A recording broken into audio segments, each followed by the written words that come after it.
Okay, wait. Scott, my big book is falling apart too. It's my comfort blanket. My name is Nikoleta. I'm an alcoholic. I didn't quit AA yet. I wanted to say a funny story just to get the juices flowing. Me and Beth went to a Starbucks drive-thru this morning. We ordered our coffees. We pulled up, we paid for them, we took the card back, and we drove away. And then sometime about 5 to 7 minutes later on the highway, we're like, where's our coffee? So we did a U-turn. We went back to the Starbucks, wondering what the person in there is going to think about us and if we're going to recognize the laugh that's going to come through the drive-thru. And of course, I have an experience like this, and I'm like, I can't speak.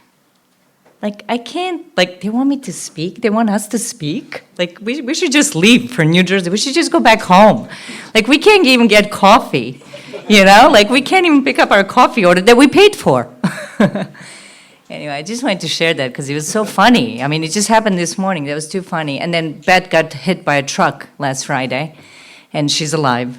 And that's amazing. So we have a new joke. I don't give a truck. This is me being nervous, but the truth is I got like 2 hours of sleep because I was so spiritually charged yesterday, because I always get fed in the rooms of Alcoholics Anonymous and with speakers that inspire me and move me and motivate me and, you know, speak to something deep inside me that is not of me but is of me, like something in me recognizes the truth in you, or God in me recognizes the God in you. And I want to put all of these speakers on pedestals, but it's not fair to them. It's just that I admire the God that works through them, right? The things that open my heart, soften my heart, bring me closer to my heart. This is like really moving stuff. And you know, there's a lot of experience I have with fifth steps on the giving and the receiving end of them, but I always go back to the memory of my first fifth step, because it was actually the first time I realized that I was in so much trouble. I didn't know how much trouble I was in. I had sensed that I was in a lot more trouble, that this was so much more about than just not drinking. And I even sensed in early recovery, when I sat in the rooms of Alcoholics Anonymous, how is sitting here for an hour going to keep me sober? Like, I sensed that I didn't have an answer to that, and there was something more. There was more depth and weight that I needed, but I didn't know what that was, and I didn't really understand what I suffered from, and I didn't understand that the problem centered in the mind and in my interpretation of life. It's my interpretation of life. And it really needs to be questioned, and it really needs to be examined, and I really need to ask myself, is that really true? Because once I believe certain interpretations of how I see things with a certain flavor and agenda of what's in it for me, what I don't want to lose, or what I want to get, or what I think I need, right? Maybe I just want it, but I say that I need it. I cannot be without it, right? If I don't question this stuff, life is going to show me that maybe that's not the way.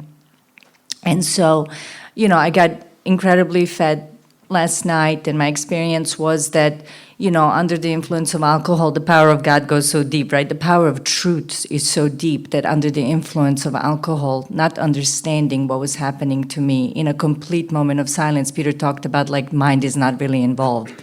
Like some deeper intelligence, some higher intelligence is operating. It's part of me, it's deep down inside. I don't really understand that.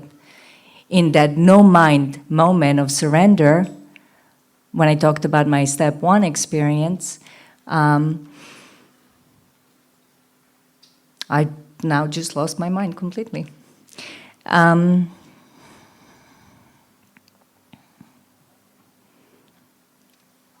that manipulated pause, I feel that I've experienced steps 1, 2, and 3.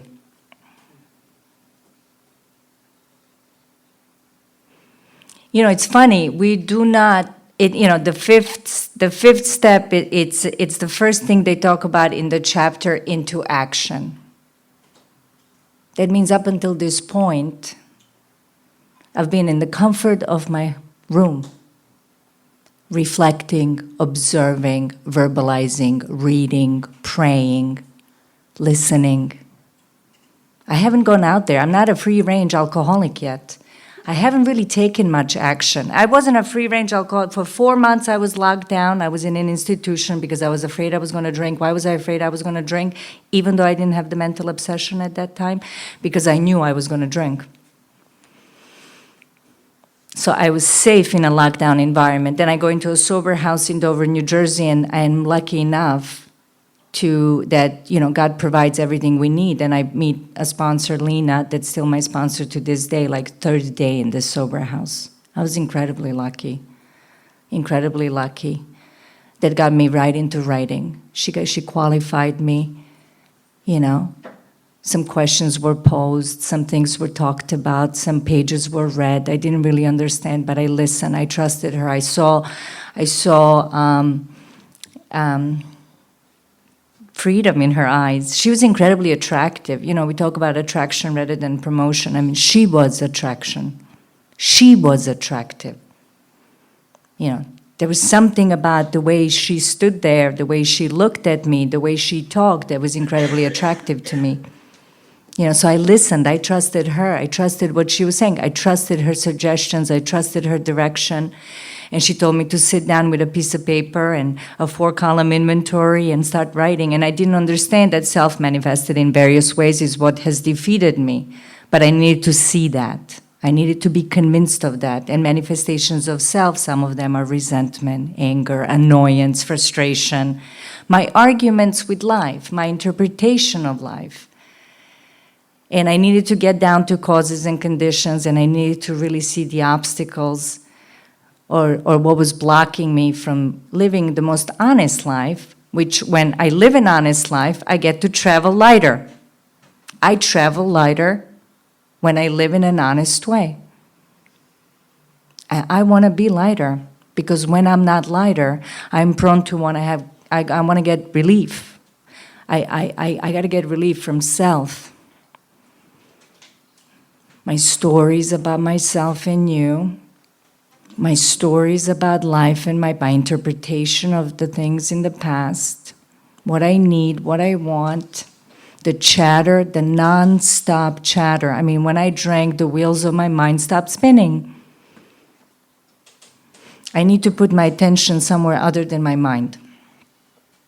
I don't know how to do that when I come into recovery. I don't know how to do that. So, in the process of the 4th step, it was like, write every day and pray, because I got into this contract, right? I agreed to get into a dialogue with this higher power of its understanding, because I didn't understand it, for sure. But I believed that there was something there that was working in my life. It didn't matter what it was. My mind would blow any concept out of the water. I mean, I have a philosophy degree with a thesis that there's no God. Like, I'll argue the thing pointlessly, because from the neck up, reason and logic and loopholes and shortcuts and we can convince ourselves of anything. We can question it infinitely. Right? But thinking and an experience are two different things, right? She was talking about an experience she was talking about, how's this feel? Right? Get real. Like the 4th step, it required like a level of honesty that I'm only capable when I'm in incredible amount of pain, when the gift of desperation is present. I don't get willing. Willingness was present. I can't make myself willing. I mean, not that I know of. This is where I'm at now. I don't know, maybe 5 years from now, this is going to sound different if I'm around. I don't really know what tomorrow brings, is the truth. But I needed to be willing to tell the truth. And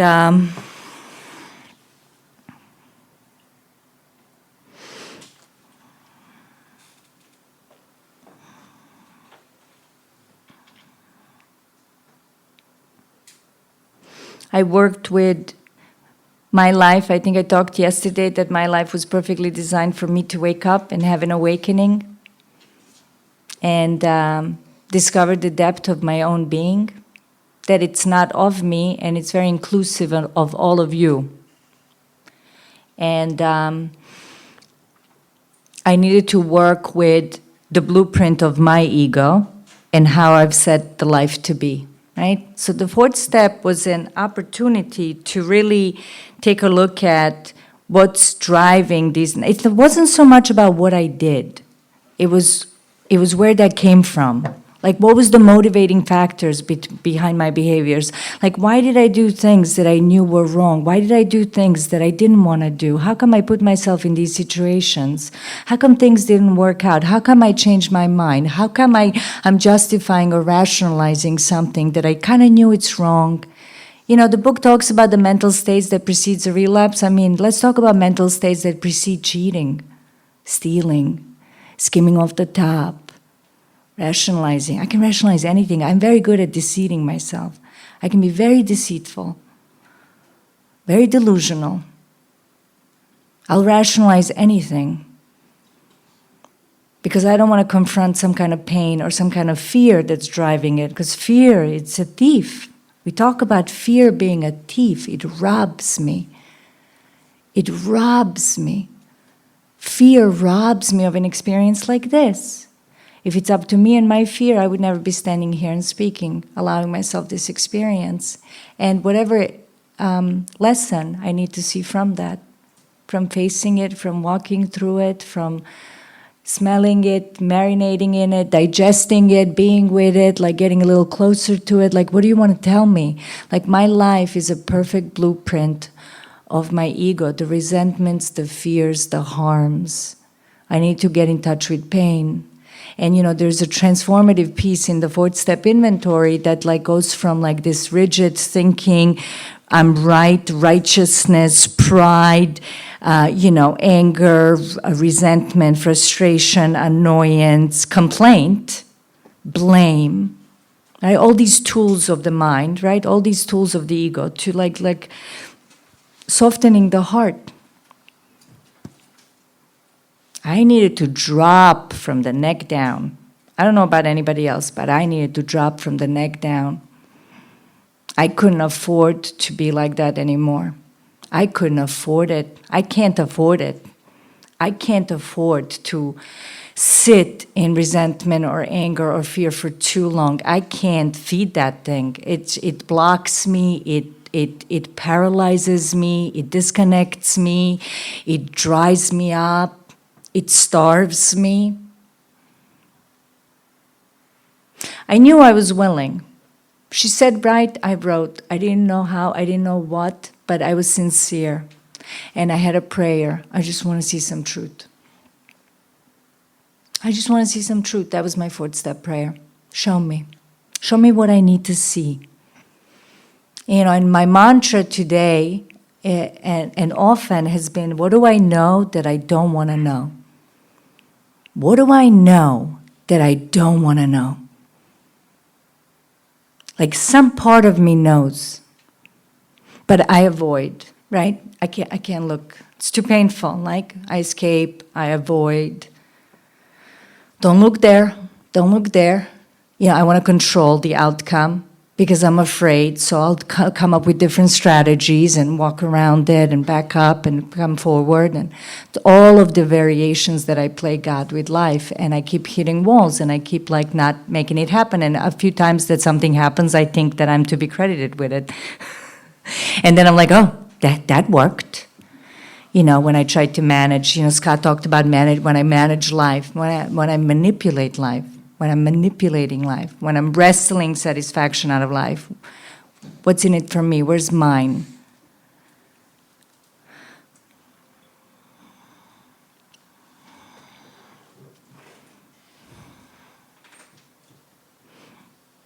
I remember asking myself, if I was stuck in an elevator with a bunch of people from my inventory, how would I feel?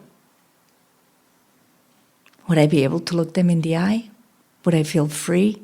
Would I feel light? What is about that I'm running away from? If I put myself in these jams, in these like setups and ambushes, like What is it that brings me to this place? What decisions have I made in the past that later put me in a position to be hurt? What are my driving values? You know? So I show up for a fifth step with the inventory I've written to the best of my knowledge, praying every day, sitting in silence, sitting in 2 minutes of silence where I pretend after 30 seconds that I'm still silent. But it was such a great exercise that she presented to me. My sponsor said, sit for 2 minutes. Doing what? Nothing, just sit. Sit for 2 minutes. Bring attention anywhere other than your mind. Just come be here. And at 30 seconds, I would be cheating. It was great to fail at that because that showed me something. All of my failures, like these I think I have to do all this perfectly, but actually showing up and making a genuine effort is an exercise in itself. That shows me so much. It was good for me to see. I've never questioned myself. I've never sat with myself. Like I don't know what I'm feeling. I don't know how to verbalize it. It was very good. And then I have this inventory that I did to the best of my ability within a short amount of time, with a fifth step that's already booked. And that's all that's done for the day. Nothing else is booked for the day. We start early in the morning, in the comfort of my little room in a sober house where I'm living, which was so great. It was so great. And she came to me because I didn't drive and I didn't have a cell phone yet. I was very broke. And she came early in the morning and we sat down and I had my inventory and I remember shaking. I remember being scared. I don't really know what I was scared of.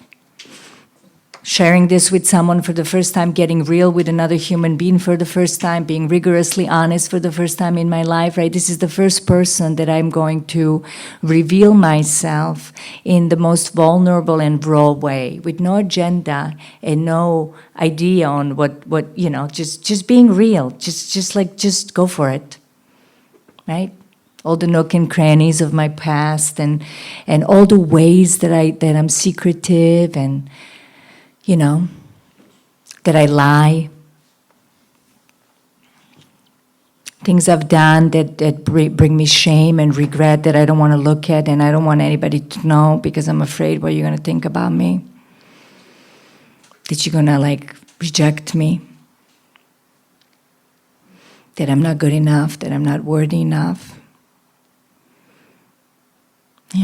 And there's an experience that we have when we're writing fourth step. I had this experience during the process of writing a fourth step, like things were seen, like just in the exercise of writing, but then there was something, I don't have the words for it. It's like magical. I don't know what happens. I don't know. I'm supposed to speak on it, but I don't know. It's magic. She sat there and she held a safe space. It was like unconditional love was coming out of her. She was an example of real love, and I felt safe enough to share all of these things that I discovered in my inventory. And from the exercise of talking in this very honest way, there was a tremendous experience of humility. In this confessional element of the fifth step, there was a softening that occurred. It was like that moment called for more honesty. The mind got quieter. Just the mind was less chatty. I remember a moment where I remember it clearly. It was like a moment. She sat there, completely present and quiet, with the deepest of eyes looking at me. And I was rationalizing some resentment. And at some point I heard myself going blah, blah, blah, blah, blah, blah, blah, blah, blah. I saw the futility of it. I saw it was pointless. I saw it was just chatter. You know, it was like the experience of the fifth step was dropping me more into the heart, right? And I was getting more in touch with, this hurts. It hurts when I move like this.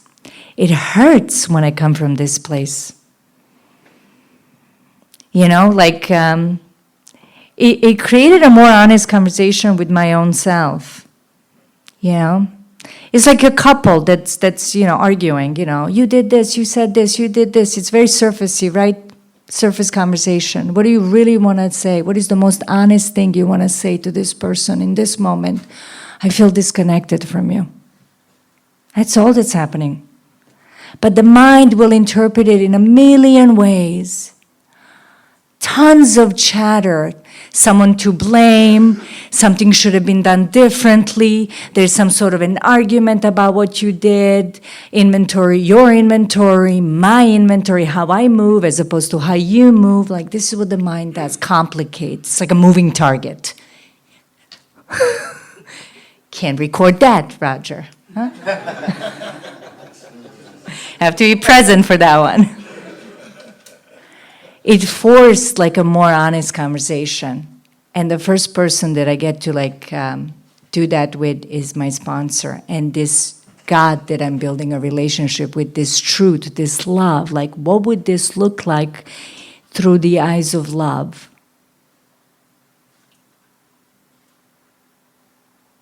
What would love say?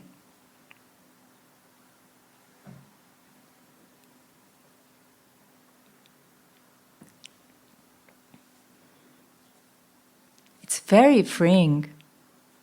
It's very freeing. You can't deny it when you have an experience like that. It's very freeing. It's incredibly light. I'm supposed to read a little bit on the fifth step. Well, so why do we share it with a sponsor? Because in actual practice, we usually find a solitary self-appraisal insufficient. Why? Because I'm incredibly good at deceiving myself and lying to myself. And the book warns me, if I skip this vital step, vital meaning life-giving, I'm sure to drink, or we may not overcome drinking. So it's life-giving step. It's a life-giving step. It connects me on a deeper level to rigorous honesty that is required. I need to be real. I need to get humbled. I need to see that my way doesn't work. I need to see that my arguments are pointless that I have with reality. I need to let God be God. I need to let reality be reality. I need to let life be life. I need to start developing a trust. There were experiences I had in the fifth step that, you see, our troubles are of our own making. Like I set the stage, it's like a setup and an ambush.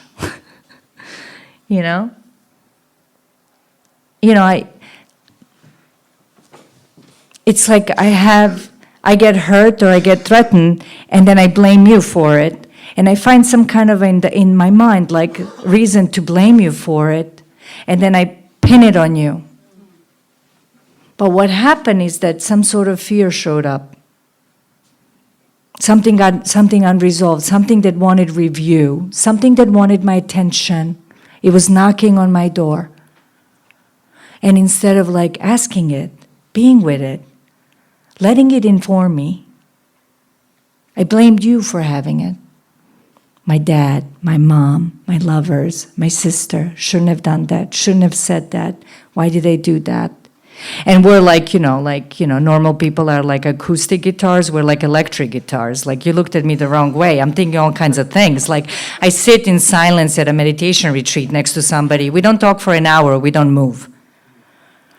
The stuff in my head about the person next to me, I should be arrested for thinking like this. I shouldn't be allowed to live. There's a whole virtual reality in my mind. Nothing's happening. The only thing that's happening is I'm sitting. I'm sitting on a mat. Nothing else is going on. I'm sitting on a mat. I have taken an inventory of every sound and every person around me that I have never even met. That's what my mind does. Takes me away from this moment, takes me away from truth, takes me away from reality. I need to inventory the mind. I need to inventory that as a tool to live my life. Do I want that to inform my life?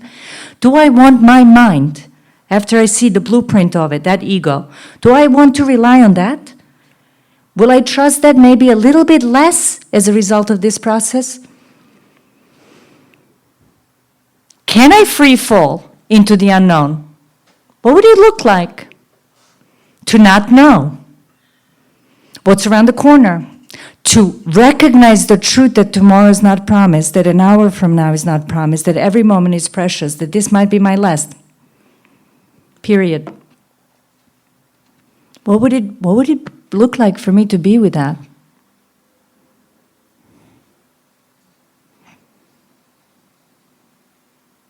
And you know, like in a fifth step, you recognize that you've betrayed yourself, your deeper self, S with capital S. You know, when our heart hurts, like our gut hurts, you know, when that awakens, when that wakes up, when your heart wakes up, when you recognize that like you hurt them and you like regret it sincerely, you're like, oh, that hurts. Like, I can't even face it. And I need forgiveness. I want forgiveness. How can I not give it? How can I not give it? How can I resent them or have an argument when by the fourth column I recognize, well, how I've moved, the great equalizer? How about, is it real or imaginary? How about when I sat down, when I saw in fears that I had opposite fears? How can you have two opposite fears? It was like, this is like mind-blowing stuff for me. This is like, you know, just these moments. There were just these moments. There were moments. And they were so significant that they like changed something within me without my permission, without me knowing. I was just available maybe at the time. I am so grateful for that. Like, I don't deserve that.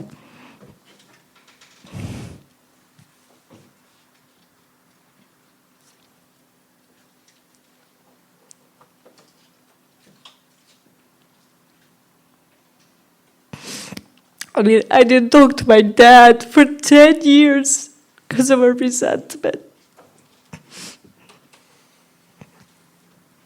This is the stuff we do. This is what, like, my mind is capable of. I need to be careful with that. I need to really be careful with that. I broke my own heart. Which is why we're heartbreaking. In a trance, deluded by self-seeking.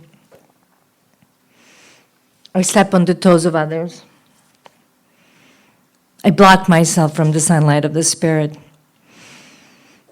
I don't trust. So I can't show up in a real way when I don't trust. When I'm driven by fear, I'm not very honest because I have an agenda. Anytime I have an agenda, I have a plan, I want a certain outcome, I can't be honest because I want it to go a certain way. Like my mom and my sister don't talk for years. It pained me when it started happening, right? This is the only two family members I have. And I was in so much pain, and I found myself like, you know, manipulating, you know, the conversations on the phone, and I would be coming to my sponsor and be like, why am I'm in so much pain? And I had this like idea that, you know, love wins and spirituality, and they should be talking. And then there was this recognition, like, that's my agenda. What do I know that they should be talking? Like even ego will hide like behind like spiritual stuff. It will like show up like that's like, oh yeah, love, they should be talking, but I'm really coming from a place of judgment, and that's my agenda. Like, I want them to be talking. Life doesn't want them to be talking. They're fine with it. I'm not fine with it. Their perception of what's going on between them is not my perception of what's going on between them. It's a simple thing that I see in a fifth step. And I see patterns of that, and then I see the mind's strategies to keep itself alive and keep itself in the game, and manipulatively direct my life. I'm sorry. Thank you, Peter. Yeah, I'm not very ladylike. I didn't drink ladylike. I don't. Some things don't change.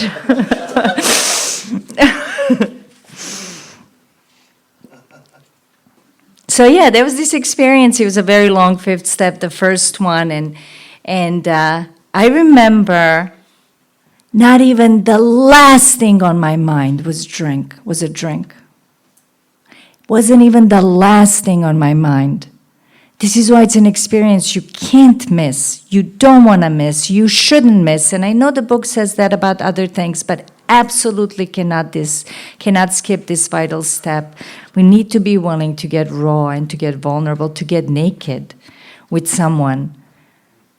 We start with that, with the sponsor. We start with that first person. That's an example of something that's safe for us to be with. We trust that first. And we trust where they're at. And we trust this direction. And we just follow the direction. And something magical happens.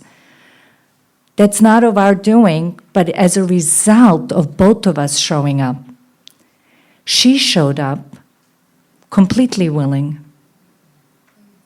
I showed up completely willing. In the seeking of that experience, something magical happened.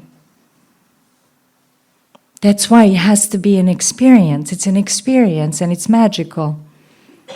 It needs these ingredients, these like rigorous honesty and this kind of intent and this kind of attitude that I bring into it, and this like willingness to have a relationship with a higher power, even if I don't understand it and I can't conceptualize it and I can't hold it. But you can't hold love. Show me love. Show it to me. Point to it.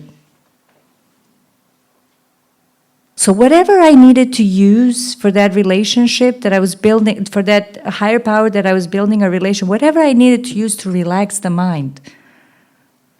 Stepping into the unknown, I mean, you don't get more infinite than that. I like needed something super broad, you know. And that's why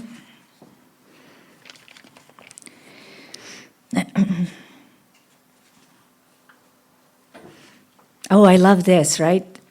We think the reason is they never completed their house cleaning, right? Oh, this is really good. This is really, really good.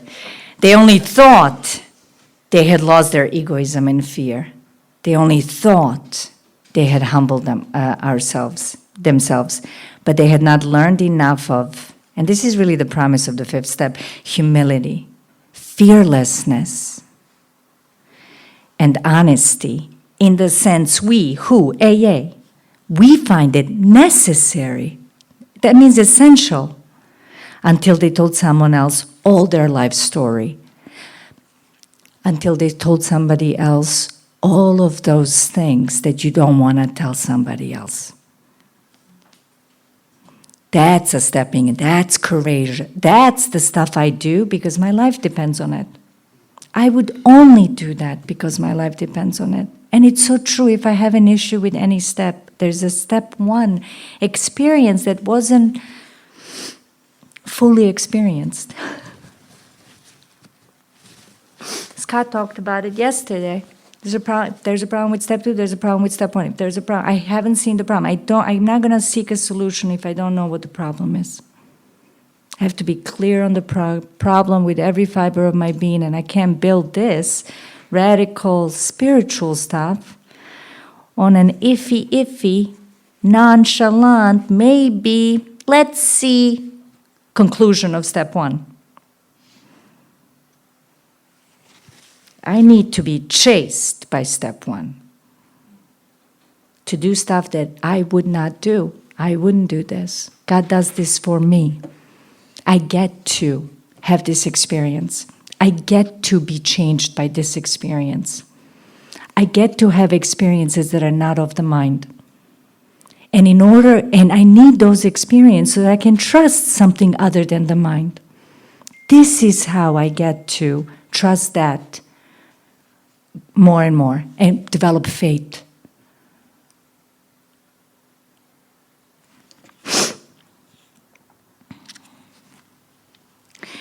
More than most people, the alcoholic leads a double life. He's very much the actor and the director and the producer. To the outer world, he presents his stage character. Yes, I want to be seen a certain way. And I would like to think of myself in a certain way. I think of myself in a certain way also. Right? Especially when I don't want to get in touch with any wound or question mark. This is the one he likes his fellows to see.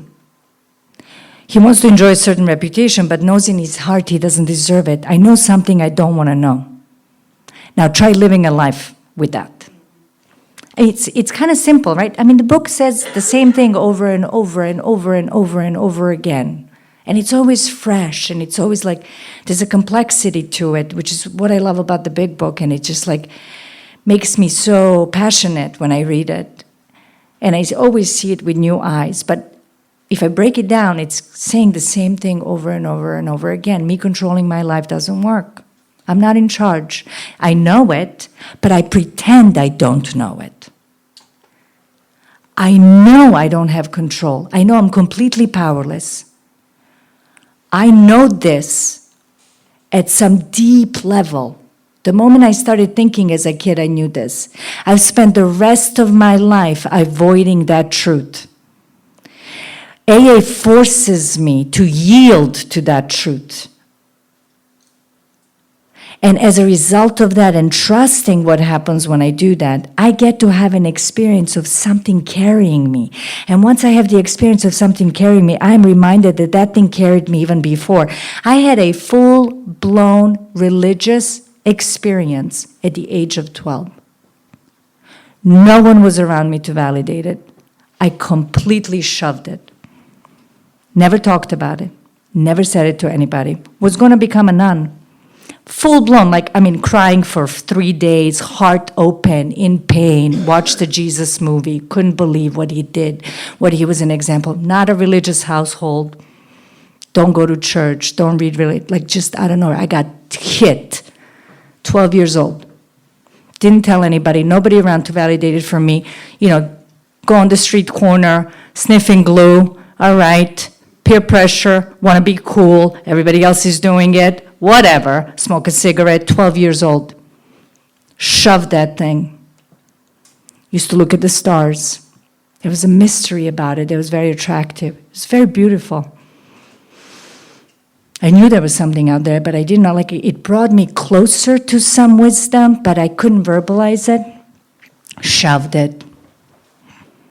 It took me to come to Alcoholics Anonymous to see truths that were present even before Alcoholics Anonymous. Before my mind decided to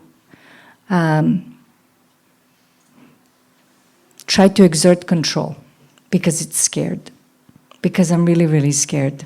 Because I don't know what's going to happen to me, because life is short, because I have no idea if I'm going to wake up tomorrow, because I don't know if he's going to leave, and I don't know if I'm going to make it, and I don't know if I'll have.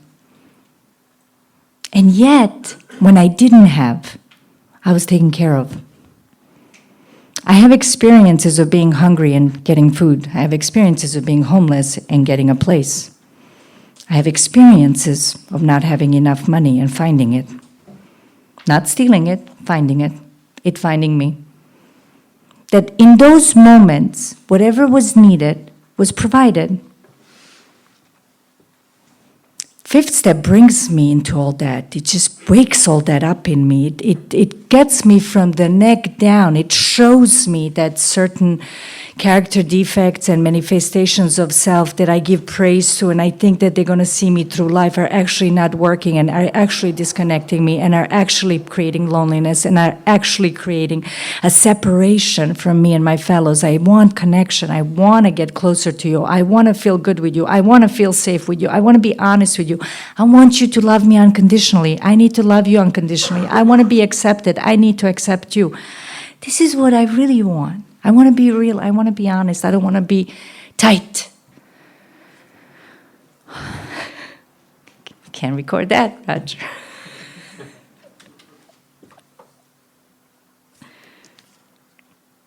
The inconsistency is made worse by the things he does on his sprees. And my sprees, could be judgment sprees, resentment sprees, shopping sprees, playing spelling bee on my phone at night when I'm super nervous, sprees, and, sex sprees, money sprees. We do a lot of this. This sticky stuff for us alcoholics and human beings in general, sex and money. Yeah, I'm still in the sober house where I came to 16 years ago. I'm very lucky and blessed to have lived with 2,000 alcoholics and addicts. We're all individual, unique personalities, children of God, but I no longer see or hear much original stuff. And what shows me that also is being on the receiving end of fifth steps. Every fifth step I listen to, and I've listened to a lot of fifth steps. There was a time in my recovery that they called me the queen of fifth steps. I don't deserve it, and I didn't earn it, but for some reason I received that. And I recognize that I have been blessed to have been asked to listen to a lot of fifth steps, including men's fifth steps of women with more time, fifth steps in a group setting, not just the women that I have worked with. And each fifth step brings me closer to the truth of my own fifth step, or the things I need to see, or I recognize manifestations of self. You have them, I have them. You got the alcoholism I have. It's one alcoholism, manifesting itself as a resentment, fear, selfishness, dishonesty, self-centeredness, self-seeking behaviors, harms done to others, which are inevitable when I operate from these places. When I'm trying to protect something, or I have an idea that I'm a separate self.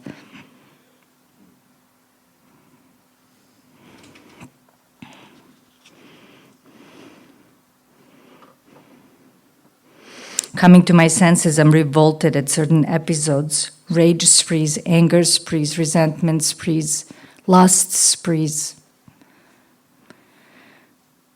that I absolutely remember, not vaguely remember, and I want to forget, and I don't want to be found out, and I'm embarrassed.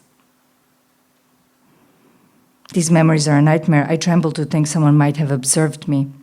As fast as I can, I push these memories inside myself. I hope they'll never see the light of day. I'm under constant fear and tension. What is it like to live a life under constant fear and tension? You don't have to be an AA to answer that question.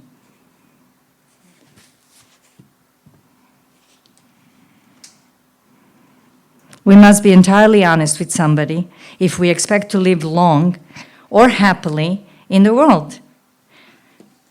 So I choose my sponsor, who I trust, who I'm willing to do. I have a sacred contract with my sponsor, and I have a sacred contract with God that's already happened in the previous steps and in this relationship I'm going for.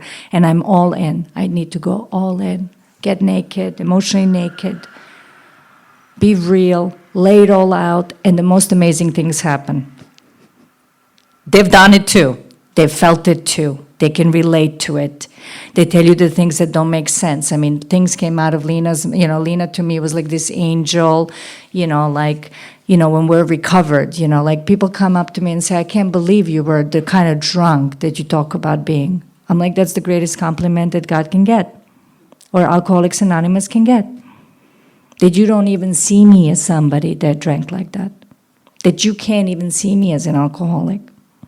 You believe me I'm an alcoholic, but you can't see that. And in that way, I've seen Lena when I met her, right? And there was a humanness, a human exchange of, how we try to survive in this world that seems so big and it seems so scary when we're not relying on a higher power. When we don't come from the Spirit, when we don't come from the truth, we don't come from a deeper place. So I don't get to see how when I come from a deeper place or a more honest place, that life takes care of itself. Steps just show up in front of me. Doors just open up. Each moment dictates the next moment. It's like amazing how that happens. When I'm in tune, less mind Get your attention away from the mind. That's what the meditation practice has been for 15 and a half years. Most people sit in silence, but they're thinking. Breathe. Pay attention to the heart going up and down, stomach going up and down, your gut. Notice that you have a knee. Get your attention away from the mind. Being. Beth talked about being so well. Direct my attention to what you would have me be. And then when I get in the place of being, more truth gets revealed. Has been my experience. And when I get in touch with the harms I've created and the things I have done, especially after seeing my other inventories, I naturally regret them. Something in me hurts that you have been hurt.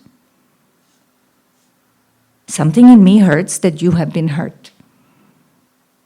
Because that's how the heart speaks to us, right? Not the mind, what's in it for me, but like when I open the heart, when the heart opens up, when something else takes over, when something else is invited also to show up,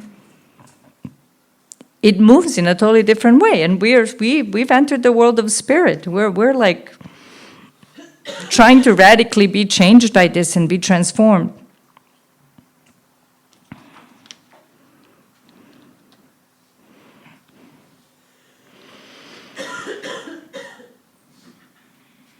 At first opportunity is the timeline. I don't postpone or evade mechanics of the fifth step. I dedicate a whole day to it, all day. I don't make any other plans afterwards. I'm prepared. I know it's a life and death errand. I may be scared, but I'm willing to step into the unknown. I've done the third step prayer every single day by this point. It's operating, it's working, I can rely on it. The fear will still be there, the habitual fear will still be present.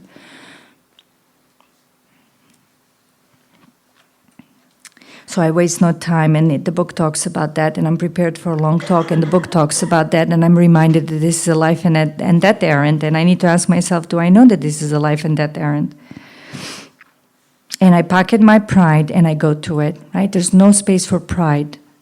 It's not about, look at me. Look at what I've done, the story of me. It's not self-absorbing. It's not a, the good thing about the fifth step is like your sponsor will also hopefully like show you that your fourth column shouldn't be a better version of your second column, like, some self-improvement project. Look, I'm working on myself. I've seen this. I've experienced this, I've done this, I've heard this, I've been present to it. Where we write inventory to improve ourselves. Like, I'm doing it. I'm going to see something. And for me, it's always been really about dropping down. Drop down, right? Let it inform you. Show up for it. Feel the pain of some way that you have been living. Right?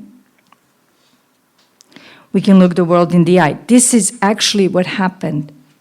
After the very first fifth step, which I did at 6 months sober, living in a sober house, not knowing what I'm doing, with as much sincerity as I could, the fifth step ended, and there was a quiet hour. It was the first time in my life that I sat in silence for an hour. I didn't know that having that experience would be so important. I didn't know that there was something incredibly empowering about it. It was incredibly like awakening about it.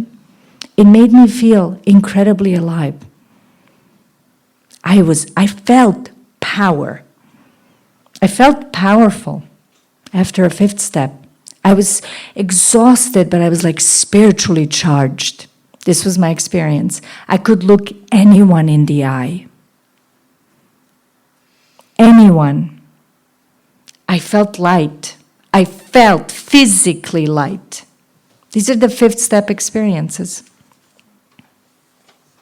I did the best I could in the most honest way I could, with as much raw honesty as I could muster at the time. And even though there was some maturity and innocence about it at the time, it was honest. And God wants honesty. Life like responds to deep, true honesty, no matter how simple it is. We can be alone at perfect peace and ease. Yes, our fears fall from us. We begin to feel the nearness of our Creator. We may have had certain spiritual beliefs, but now we begin to have a spiritual experience. The feeling that the drink problem has disappeared will often come strongly. It was incredibly strong. And I knew, oh my God, this is so much more than not drinking. It was really at the end of the fifth step. I heard it in the rooms and read it in the book, but I didn't get it. I didn't get it at that time. But it was after a fifth step experience and seeing the blueprint of my life and willing to look at these inventories from a different angle that I recognized, oh my God, I'm in so much trouble. And I make the trouble. I need to be very careful. We feel we're on a broad highway. How broad is a broad highway? It's very inclusive. I had a very expanded feeling, expansive feeling. Very expansive feeling. My heart was open as a result of a fifth step experience, a result of that humility that was present during that process. Because now I had an experience of humility not being so scary. And returning home, we find a place where we can be quiet for an hour, carefully reviewing what we have done. And I thanked God from the bottom of my heart that I knew Him better because I've had this experience, right? I'm creating this relationship, and I'm seeing what's possible when I show up and when I follow the directions and when I'm honest and I practice some certain spiritual principles that I don't even know are spiritual principles, right? I just show up in a more authentic way, and as a result, I'm given tenfold.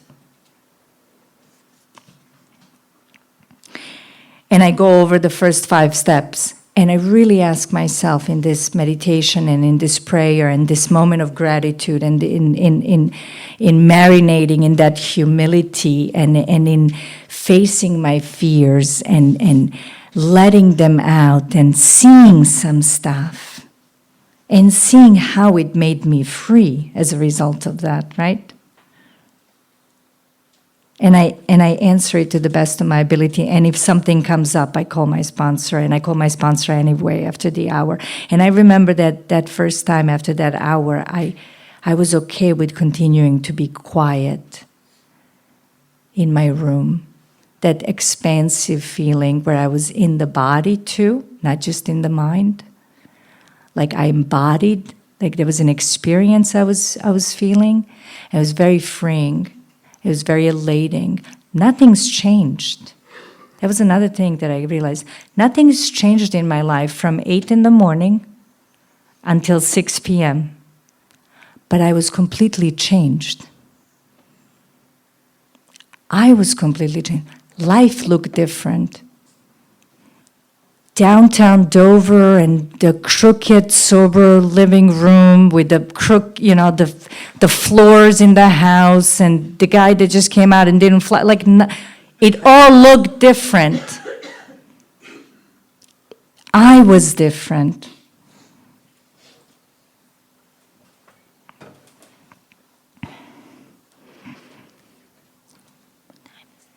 Oh, I can't see. Oh.